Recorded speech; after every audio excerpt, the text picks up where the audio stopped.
Good morning. So, Buddy and I just left Terlingua, a ghost town, and it was fascinating. But first, I'll tell you how I got to a ghost town before dawn. Because I was about to make a poor life choice. I had heard that you could take your car to the Rio Grande, to the edge of it, and hike a trail and be there for sunrise over the Rio Grande. And that seemed like a really good idea to me until I actually started to do it and also learned that there are wild burros on the road, and I was the only person on the road. And this area is known for being one of the darkest places on earth because there's just very little light here, and you can often see the Milky Way. So one of the things that I learned is that's scary to drive at night before dawn.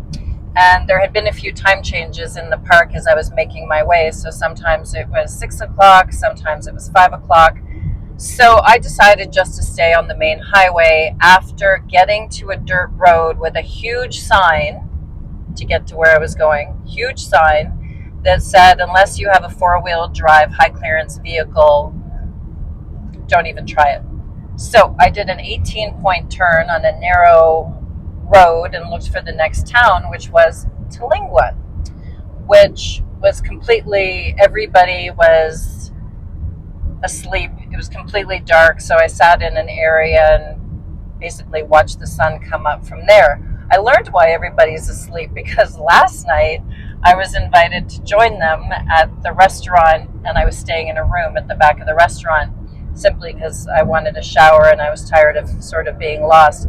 I had a blast. I sat most of the night with a real cowboy, a 78-year-old who runs a ranch, and nothing there opens except the coffee shop until about 4 o'clock.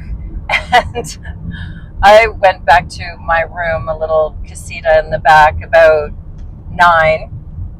Of course, the boys got to fighting, and I heard that. Then there was a wild rainstorm, very, very short. It's been dry conditions here for 2 years straight. And then packed up and left this morning. So, of course, I'm going to show you all the photos of this ghost town because Buddy and I kind of walked all over it, including going to the old town jail. But I wanted to explain how I got here in the first place. And now my next stop is going to be my very first time sleeping in a truck stop. It is too far for me to go all the way to El Paso in one shot. My back would be very unhappy with me. And so I am going to sleep in a truck stop that gets rave reviews from iOverlander, and there's a little store there and a gas station because you have to be very careful out here that you don't run out of gas because it's just so incredibly vast.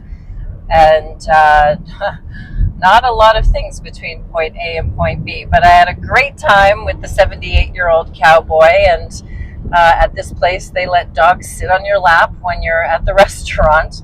I tried to not encourage that, but there were some other larger dogs there.